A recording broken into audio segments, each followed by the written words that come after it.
ይስጥልን የዘመንና ቴክኖሎጂ ፕሮግራማችን ጀምሯል። ሙሳ አብርሃም አብራችሁ ቆያለሁ።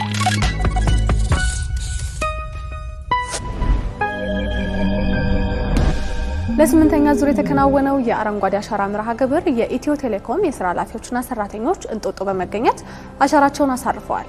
የዛሬው የዘመንና ቴክኖሎጂ ደግሞ ልዩ ፕሮግራማችን ነው።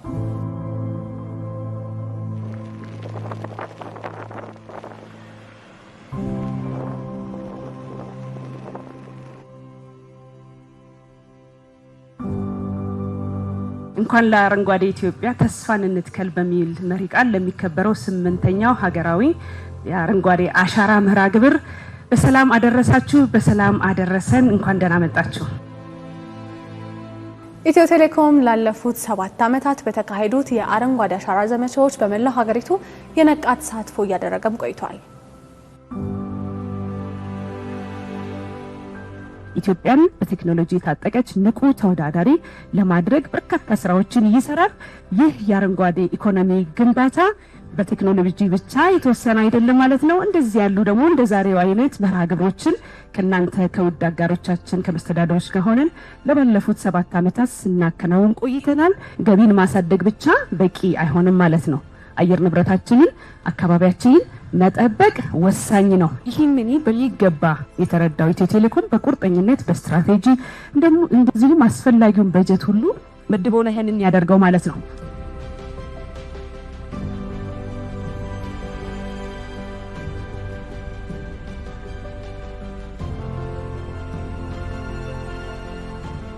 በመላው ሀገራችን ኢትዮ ቴሌኮም ከ90 ሚሊዮን በላይ ደንበኞችን ያገለግላል። በእነዚህ ሁሉ መዳረሻዎቹ ደግሞ አረንጓዴ አሻራውን እንደዚሁ ያሳርፋል ማለት ነው። የ7 ዓመቱ ጉዞ አብረን ምን አደረግን ካላችሁ 4.6 ሚሊዮን ችግኞችን ተክለናል በመላው ሀገራችን ወደ 889 የሚሆኑ መዳረሻዎች ላይ ማለት ነው። ችግኞቹን ከመትከል ባሻገር እንዳልነው ለሰው ልጅም ደግሞ ለማህበረሰባችን የሥራ ዕድልንም የፈጠረበት ነው። ከ4000 በላይ ዜጎቻችን ስራም እንደዚሁ እድል የተፈጠረላቸው ነው ማለት ነው። በአጠቃላይ ስታዩት ከተከልናቸው እንግዲህ ችግኞች ወደ 82.7 የጽድቀት ወይም ደግሞ የእድገት መጠን የታየበት ነው ማለት ነው። ይሄ ትልቅ ስኬት የሚባል ነው። ብቻችን ያከናወንነው አይደለም። እንዳልኳችሁ እንግዲህ በጋራ ለለመለመች ኢትዮጵያ ያደረግነው ጉዞ ይህን ይመስላል ማለት ነው። ዛሬ በመንገኝበት አዲስ አበባ በጉለሌ ክፍለ ከተማ በጋራ እንተክላለን፣ በጋራ እንደዚሁ ደግሞ እናለማለን፣ እንከታተላለን፣ በጋራ እናሳድጋለን ማለት ነው። ለዚህም አስፈላጊውን በጀት መድበናል። ወደ 42 ሚሊዮን የሚሆን ብር መድበናል ማለት ነው። ስለዚህ በመላው ሀገራችን አሁን በተመሳሳይ ሰዓት ኢትዮ ቴሌኮም በሚገኝባቸው ስፍራዎች ሁሉ ከአዲስ አበባ ውጪ ወደ 18 ሪጅኖች አሉ። እነዚህ ሁሉ የሚሳተፉበት ንቅናቄ ነው የሚኖረን ማለት ነው። ኢትዮ ቴሌኮም እንግዲህ ችግኝ ከመትከል ባለፈ አረንጓዴ ኦፕሬተር ነው ይባልለታል። በዓለም ካሉ 776 ኦፕሬተሮች በሀገራችን እንደምታውቁት የምንጠቀመው ኢነርጂ ሃይድሮ ነው። ስለዚህ ኢትዮ ቴሌኮም አንዱ እሱን ይጠቀማል። ከዛ ባሻገር ግን በተለይ በገጠር ያለው ማህበረሰባችንን ለማገልገል ደግሞ የሶላር ኢነርጂ እንጠቀማለን። ከዚህ ባሻገር ስማርት ሲቲ ግንባታ ውስጥ አንዱ የሚያስፈልገን ደግሞ ስማርት ሞቢሊቲ ነው። ለዛም ደግሞ በተለያዩ ቦታዎች ወደ 9 የሚሆኑ የኢቪ ቻርጂንግ ስቴሽኖችን ገንብተናል ማለት ነው። ትልቁ ግን በዓላማ በራዕይ በስትራቴጂ ተደግፎ የኢትዮጵያን የአረንጓዴ ኢኮኖሚ ልማት ግንባታ ለማፋጠን የምናደርገው ቁርጠኝነትና ርብርብ አረንጓዴ ኦፕሬተር ያሰኘናል ማለት ነው። ሰስቴናቢሊቲ ብለን ስንነሳ ዋነኛ ዓላማው ያው ከትንሽ ዴፊኒሽኑ እንነሳ አሁን የምንኖርባት ምድር ወይም ደግሞ አገራችን እኛን የምንፈልገውን ነገር ሳታጓድል ለቀጣይ ትውልዶቻችን ለልጅ ልጆቻችን የሚተርፍ ነገርን ማስቀመጥ እንድትችል ማስቻል ነው። ሰስቴናቢሊቲን መሰረት አድርገን እንሰራለን ብለን ስንልም ይሄንኑ ነው የምናደርገው። የምንኖርባት ምድር ያልተበከለች እንድትሆን ለቀጣይ ትውልድ የምትተላለፍ እንድትሆን የምንጠቀመው ሪሶርስ እኛ ተጠቅመን እንዳንጨርሰው ለሌሎች ደግሞ እየተካን መሄድ የምንችልበትን ነው። ችግኝ ተከላ አንዱ መርሃ ግብራችን ነው። ከዛ ውጭ ግን ቅድምም ሲነገር እንደነበረው በተደጋጋሚ ግሪን ኦፕሬተርነታችንን የሚያረጋግጡ የግሪን መሰረተ ልማቶችን እየሰራን ነው የምንገኘው። ለምሳሌ ኢቪ ስቴሽን እንደ ምሳሌ ማንሳት ይቻላል። በ9 አካባቢዎች ላይ ቀዳሚ በመሆን መንግስት ያወጣውን ፖሊሲ ተከትለን ኢቪ መኪኖች ወደ ሀገር መግባታቸው ትልቅ ስኬት ሆኖ ግን ቻርጅ የሚያደርጉበት ደግሞ ፕላትፎርም ወይም ደግሞ መሰረተ ልማት ከሌለ ሌላ እንቅፋት ነው የሚሆነው። ያንን ከመከላከል አንጻር እንግዲህ በጣም ከ400,000 በላይ መኪኖች ቻርጅ ማድረግ ያስቻለ ትልቅ መሰረተ ልማት ከቀዳሚ ሆነን ገንብተናል። እንደዚሁም በገጠራማ አካባቢ ያሉ ኢንፍራስትራክቸሮቻችን ከዚህ በፊት የነበራቸው በጀነሬተር በሌላ ደግሞ ካርቦን ኢሚሽን ሊያመጡ በሚችሉ የኃይል አማራጮችን እንጠቀም የነበረውን ነገር ወደ ሶላር በመተካት እንግዲህ ወደ 39 ኒርሊ 40 ሜጋዋት አካባቢ የሶላር ኃይልን ወይም ደግሞ ታዳሽ ኃይልን ማመንጨት ችለናል። አብዛኛው ኃይሎቻችንን በታዳሽ በሆኑ ኃይሎች በመጠቀም ከነዳጅ ብክለት ይመጣ የነበረውን እስከ 40% በተለይ ነዳጅ ላይ የምናደርገውን ዲፔንደንሲ በመቀነስ እስከ 40% ድረስ ሴቭ ማድረግ የቻልንበት ሁኔታ ነው ያለው። ኦል ኢን ኦል ስንመለከት ሰስቴናቢሊቲን ማዕከል ያደረገ የማህበረሰብን እድገት የማህበረሰብን ዘላቂነት የምንኖርባት ምድር ለሁላችንም እኩል የሆነች ከማድረግ አንጻር መሰረት የሚጥል ስራዎችን እየሰራን ነው ማለት ነው። በሁሉም አካባቢዎች የሚገኙ የኢትዮ ቴሌኮም ሪጅኖች ችግኞችን በመትከልና በዘላቂነት ደግሞ በመንከባከብ እየሰሩ ነው። ዘንድሮም ለ8ኛው የአረንጓዴ አሻራ ችግኞችን በመትከልና በመንከባከብ ተሳትፎን አድርጓል።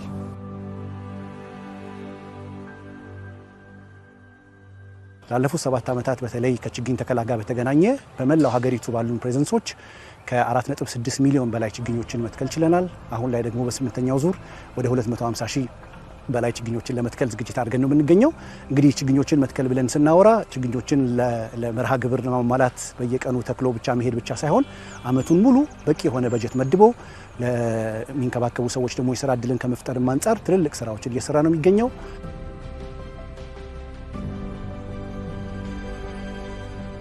በዘንድሮም እንደ ሀገር እንግዲህ 800 ሚሊዮን ችግኝ እንተክላለን ተብሎ ፕላን ተደርጓል። እንደ አዲስ አበባ ደግሞ ዛሬ ያለነው አዲስ አበባ ላይ ስለሆነ እንደ ከተማ እንደ አጠቃላይ እንተክላለን ተብሎ የተያዘው 6 ሚሊዮን ነው። እንደ አዲስ አበባ ግን ዛሬ 1 ሚሊዮን ችግኝ እንተክላለን ማለት ነው። እውነት ለመናገር ከየትኛውም ቦታ ቪአይፒ ቦታ መርጠን የሰጠነው ለእናንተ ነው። ችግኝ መትከያ የሰጠንበት ምክንያት ስላለ ነው። አንደኛ በጣም ነው የምትንከባከቡት።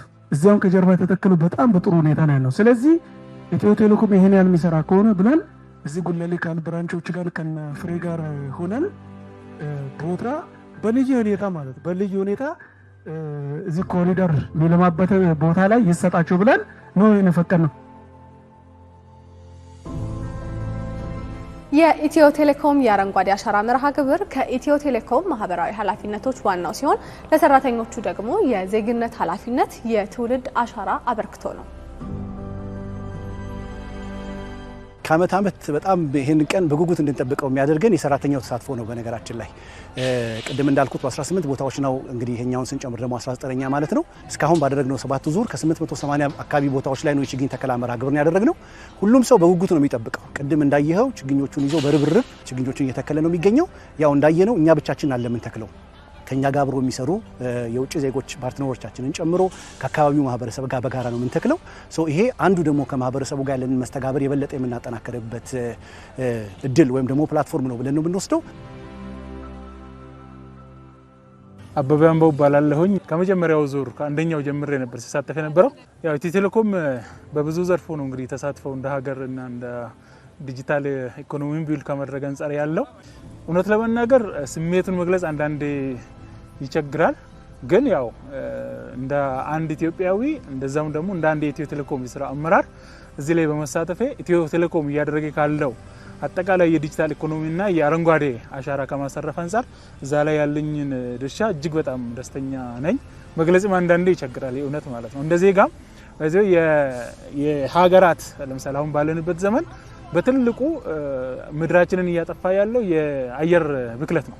እዛ ላይ ተሳትፈን በዚህ ልክ ማቃናት መቻላችን እድለኝነት ነው።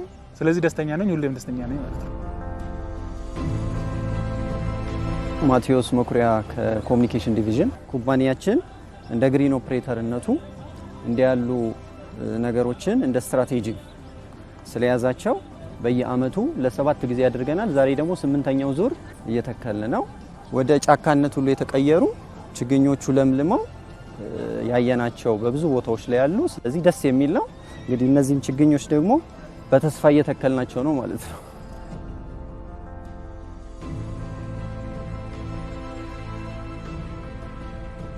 ታሪኩ ባላለው ኢትዮ ቴሌኮም ሴልስ ዲቪዥን ላይ ካንትሪ ማኔጀር ነኝ። ዛሬ ትንሽ ለየት የሚያደርገው ከልጄ ጋር ነው እየተሳተፍኩ ያለሁት። ብዙ ጊዜ አሳያት ነበረ ተክዬ ከተመለስኩ በኋላ እና ማየት ትፈልግ ነበረ። ፕራክቲካሊ መታ መትከል ትፈልግ ነበርና እድሜዋን በተወሰነ መልኩ አሁን ስለደረሰ መታ እንድታየውም ስለፈለኩ ነው ይያት የመጣሁት። በጣም ደስ ብሎኛል ማለት ነው። ደን በመትከላችን እንግዲህ ይሄን የመሰለ አየር ማግኘት ይቻላል ብዬ አስባለሁ። ከሌሎች ጠቃሚ ከሌሎች ቤኔፊቶቹ በተጨማሪ ጥሩ አየርም እንድንተነፍስ የተሻለም እንትን እንዲኖረን ያደርጋል ብዬ አስባለሁ። በሀገር አቀፍ የአረንጓዴ አሻራ ኢትዮ ቴሌኮም ዘንድሮን ጨምሮ ለ8ኛ ጊዜ በርካታ ችግኞችን በመትከልና በመንከባከብ በንቃት ተሳትፏል። ኢትዮ ቴሌኮም በልዩ ትኩረት ችግኞችን በመንከባከብ እየሰራ እየጸደቁና ዛፍ እየሆኑለትም ይገኛሉ። የችግኝ ተከላን በተመለከተ እንግዲህ የምንተክላቸው ችግኞች የተለያዩ አይነቶች ናቸው። በተለይ ከቅርብ ጊዜ ወዲህ ደግሞ ወደ ሀገር በቀል ችግኞች ደግሞ ትኩረት አድርገን እየሄድን ያለ ነው። አንዳንድ ቦታዎች ላይ እንዲያውም በቃ ማህበረሰቡ መጠቀም የቻለበት ሁሉ እድሎችን ነው መፍጠር የተቻለው። ስለዚህ የጥላ ዛፎች፣ የቅመማ ቅመም አካባቢን ደግሞ የሚያስውቡ የውበት ዛፎችንም ጨምረን እየተከልን ነው የምንገኘው ማለት ነው። ርብቃ ባላለው ከኢንተለጀንት ኦፕሬሽን ሴንተር ነው የመጣው። ከስተመር ኤክስፒሪየንስ ኤንድ ኤክሰለንስ ክፍል ነው የመጣው። እኔ አሁን ዛሬ ይሄን ተከየው የርኩትን ነገ መጥቼ ካላየሁት ወይንም ደግሞ እንደ ካምፓኒ የሚያየው ሰው ከሌለ ያው መጽደቅ ሳይሆን መውደቅ ነው የሚሆነው። እንደ ካምፓኒ ግን በካምፓኒ ደረጃ ክትትል የሚያደርጉ ስላሉ ኦልሞስት አብዛኛው እንትን ጸድቋል። ከዚህ በፊትም በኮል ሴንተር ያለን የተከልናቸው ጸድቀዋል። ሄደን አይተናቸው ነበር። ሸዋዬ ምልሳ ባላለው ከሴልስ ዲቪዥን ነው የመጣሁት። በጣም አሪፍ ነው፣ ደስ ይላል። ለትውልዱ ጥሩ ነገር መስተላለፋችን ጥሩ ነው። ለእይታም ለአየርም አሪፍ ነገር ነው። እኔ አሁን እስካሁን ድረስ 4 ጊዜ ነው የመጣሁት። እስከመጣው ድረስ ሁሉም ነገር በአሪፍ እየሄደ ነበረ። እኛ ደግሞ መተከል ብቻ ሳይሆን እየከባከብን ነው።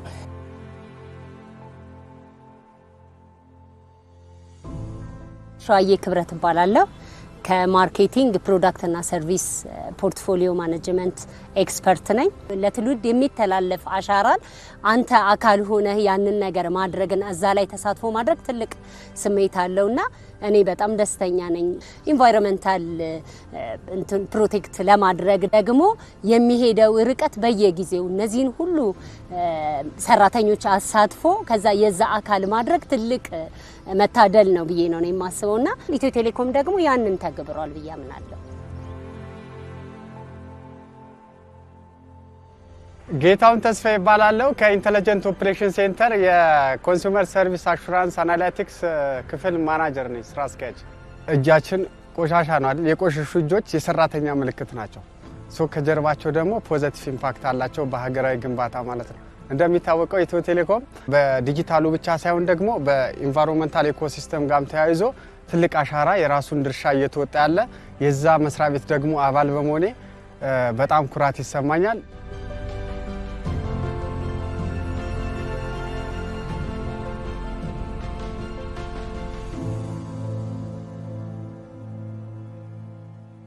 ዘመንና ቴክኖሎጂያችን ወደ እናንተ መድረሱን ቀጥሏል ተመልካቾች። አሁን ደግሞ የዘመን ቅምሻ ሰዓት ላይ እንገኛለን። በዘመን ቅምሻችን ከኢትዮ ቴሌኮም አገልግሎቶች መካከል አንዱን ወደ እናንተ እናደርሳለን። ተከታትለን እንመለስ። ሰላም፣ እንዴት ናችሁ? ሳምንታዊ የዘመን ቅምሻ ፕሮግራማችን ተጀመረ።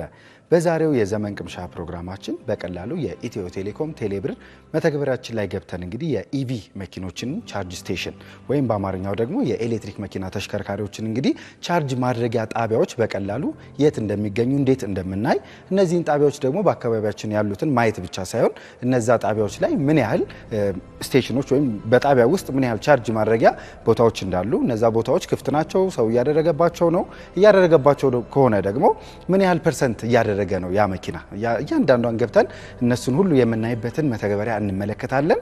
ከፕሮግራሙ ጋር አብሬያቸው የሚቆየው ዮሐንስ አለፈውም ነኝ። መልካም ቆይታ።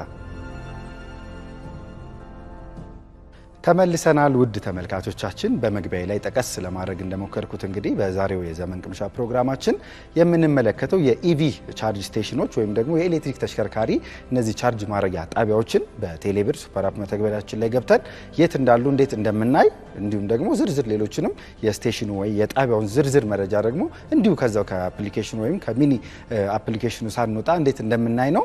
ስለዚህ በመጀመሪያ የኢትዮ ቴሌኮም ቴሌብር መተግበሪያችን ላይ በመግባት እንግዲህ ስክሪኑ ላይ እንደምትመለከቱት ወደ ሶስተኛ አካባቢ ላይ ቦታው ሊቀያየር ይችላል። ምናልባት አፕሊኬሽኖች የሚኒ አፕሊኬሽኖች የመቀያየር ነገር ስለሚኖር በየጊዜያት ማለት ነው። ስለዚህ እናንተ እዛው ላይ ዞር ዞር ስትሉ ከላይ አካባቢ ታገኙታላችሁ። በቴሌ ኢቪ ለመሙላት የሚል አለ። በቴሌ ኢቪ ለመሙላት የሚለው ነክታችሁ እንደገባችሁ እንግዲህ በመጀመሪያ የሚጠይቃችሁ ምንድነው ሎኬሽን ልትጠቀሙ ወይ ከስልካችሁ ይላል። ስለዚህ እቺ ሚኒ መተግበሪያዋ ሎኬሽን የምትጠቀመው ለምንድነው? ያንን ሰርቪስ እየተጠቀማችሁ ባላችሁበት ሰዓት ከናንተ ቅርብ የሆነውን እንግዲህ የኤሌክትሪክ ቻርጅ ስቴሽኖችን ወይም የኤሌክትሪክ ተሽከርካሪዎች ቻርጅ ማድረጊያ ጣቢያዎችን ከናንተ በቅርብ ርቀት ያሉትን እንዲያሳያችሁ ነው የምትፈቅዱለት። እሺ ውድ ተመልካቾቻችን እንግዲህ ቀደም ብለን እንደተመለከትነው ይችን በቴሌ ኢቪ ለመሙላት የሚለውን ገብተን ሎኬሽን ፈቅደንለታል። ስለዚህ አሁን ደግሞ ውስጥ ላይ ገብተን ምን አገልግሎቶች አሉት የሚለውን በዝርዝር እንመልከት።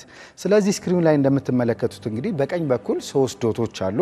3 ዶቶችን ስትነኩ እንግዲህ አሁን ከረንትሊ ወይም ደግሞ በዚህ ቅርብ ጊዜያቶች እንዳጠቃላይ እስከ ቅርብ ጊዜ ድረስ የገቡ የኤሌክትሪክ ተሽከርካሪ ቻርጅ ማድረጊያ ጣቢያዎች ሙሉ ዝርዝር ነው እዚህ ጋር የምታገኙት። ስለዚህ ከላይ እንደምትመለከቱት አሁን ኢቪ ቻርጅ ፒያሳ አለ፣ 4 ኪሎ አለ፣ ቴሌ ኢቪ ቻርጅ ቦሌ አለ፣ ቴሌ ኢቪ ቻርጅ ቦሌ እንዲሁም ማራቶን ሞተር አካባቢ አለ፣ ብዙ አሉ። ስለዚህ እነዚህ ሙሉ ዝርዝር ያገኝላቸዋል። ቅድም ግን ሎኬሽን የፈቀድንበት ዋና ዓላማችን ቀደም ብዬ እንደነገርኳችሁ አካባቢያችን ላይ ያለውን የኤሌክትሪክ ተሽከርካሪ ቻርጅ ማድረጊያ ጣቢያዎችን እንዲያሳየን ስለሆነ ከስር ምን የሚላለ ኒረስት ሎኬሽን የሚላለ። ስለዚህ ኒረስት ሎኬሽን የሚለውን እንደተጫናችሁት እንግዲህ መጀመሪያ መሀሉም ላይ እንደምትመለከቱት ቅርብ የሆኑትን ለእናንተ ነው የሚያሳያችሁ። ስለዚህ ኒረስት ሎኬሽን የሚለውን ስትጫኑት ግን ለእኔ ወይም ለእናንተ ካላችሁበት ቦታ ቅርብ የሆነውን የኤሌክትሪክ መኪኖች ቻርጅ ማድረጊያ ጣቢያን ያሳያቸዋል። ለምሳሌ አሁን አንዱን ነክቻለሁ። ስለዚህ እዚህ ጋር ዝርዝሮቹ እንደምትመለከቷቸው ምን አለ እንግዲህ አንደኛ በዛ ጣቢያ ስር ያሉት ለምሳሌ 6 ቻርጅ ማድረጊያ ቦታዎች ከሆኑ ያሉት ከ6ቱ ምን ያህሉ ቻርጅ መኪና እየተደረገባቸው ነው የሚለውን ያሳያቸዋል።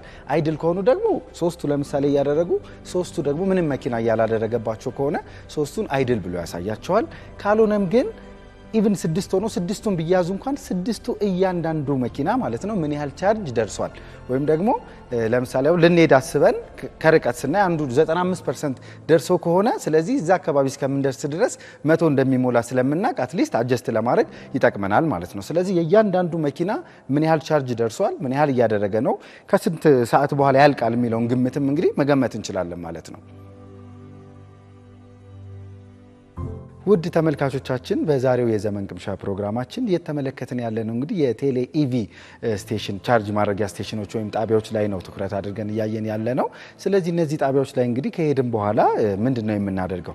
ስለዚህ በቀላሉ ቅድም ከፍተን የነበረውን የሚኒ መተግበሪያው እዛው በቴሌ ኢቪ ለመሙላት የሚለው ማለት ነው። እሱን ከፍተን እንግዲህ ከስር የቻርጅ ምልክት አለች። እሷን ነክታችሁ ስታርት ቻርጂንግ የሚለው ማስጀመር ትችላላችሁ። አሊያም ደግሞ መሀል ላይ እንደምትመለከቱት የኪውአር ኮድ እንግዲህ ስካን ማድረጊያ ምልክት አለ። ስለዚህ በቀላሉ እንግዲህ መሀል ላይ የምታዩትን የኪውአር ኮድ ስካን ማድረጊያ ምልክት እሱም በተኑን በመጫን እንግዲህ ፊት ለፊት ቻርጅ ከማድረጋችሁ በፊት ጣቢያዎቹ ወይም ደግሞ እያንዳንዱ ጣቢያ ውስጥ 6 ካለ አንዱ ጋር ከሄዳችሁ አንዱ ላይ የሚያሳያችሁን እንግዲህ ኪውአር ኮድ በዚህ ስካን በማድረግ ቻርጅ ማድረግ ማስጀመር ትችላላችሁ። ውድ ተመልካቾቻችን በዛሬው የዘመን ቅምሻ ፕሮግራማችን የቴሌ ኢቪ ቻርጅ ማድረጊያ ጣቢያዎች ወይም ደግሞ ስቴሽኖችን እንዴት በአቅራቢያችን ያሉ ጣቢያዎች እንደምንመለከት ጣቢያዎቹ ጋር ከደረስን በኋላም እንግዲህ እዛው ያሉ ስቴሽኖችን ወይም ደግሞ 6 5 7 ካለ ከ7 ውስጥ አንዱ ጋር ሄደን እንዴት ኪውአር ኮዱን ስካን አድርገን እዛው መተግበሪያችን ላይ ቻርጁን እንዴት እንደምናስጀምር እዛው ላይ ገብተን ደግሞ ቻርጅ ካስጀመርን በኋላ እንግዲህ ምን ያህል ደረሰ ቻርጃችን የሚለውንና የተለያዩ መረጃዎችን መከታተል እንችላለን ማለት ነው። የዛሬው የዘመን ቅምሻ ፕሮግራማችን የተከታተላችሁትን ይመስል ነበረ። በቀጣይ ሳምንት የዘመን ቅምሻ ፕሮግራማችን እንዲሁ ከኢትዮ ቴሌኮም ምርትና አገልግሎቶች ጋር የተያዙ ጠቃሚ ጠቆማዎችን፣ ምክሮችን ይዤላችሁ ቀርባለሁ። ከፕሮግራሙ ጋር አብሬያችሁ የነበርኩት ዮሐንስ አልፎም ነኝ። እስከ ሳምንት መልካም ሳምንት።